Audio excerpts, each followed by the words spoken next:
2, 3.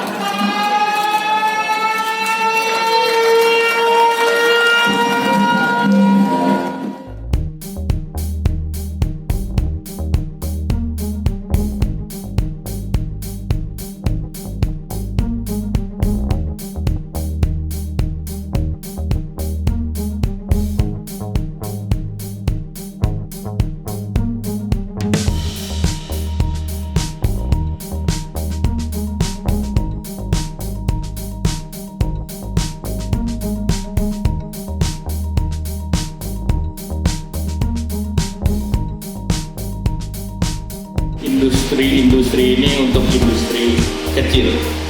Kemudian juga ada industri otomotif beserta industri kimia, salah satunya yang dicanangkan hari ini.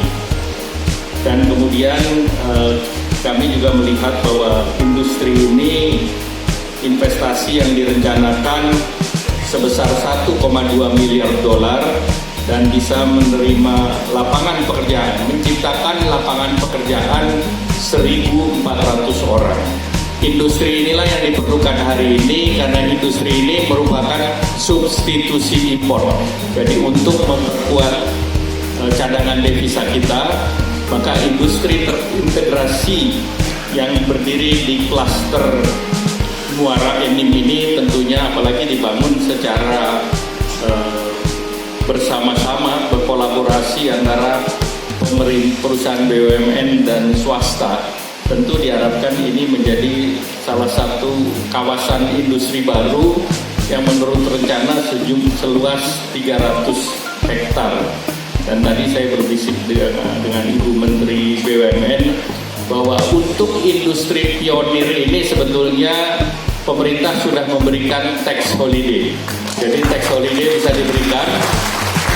Dan nanti juga kami akan usahakan ini menjadi kawasan ekonomi khusus. Bahwa ini kerjasama kalau bisa banyak menggunakan tenaga sekitar Pak, terutama dalam proyek pembangunan, dan juga mendidik warga Muara Enim dan sekitarnya itu untuk bisa menjadi pegawai di sini.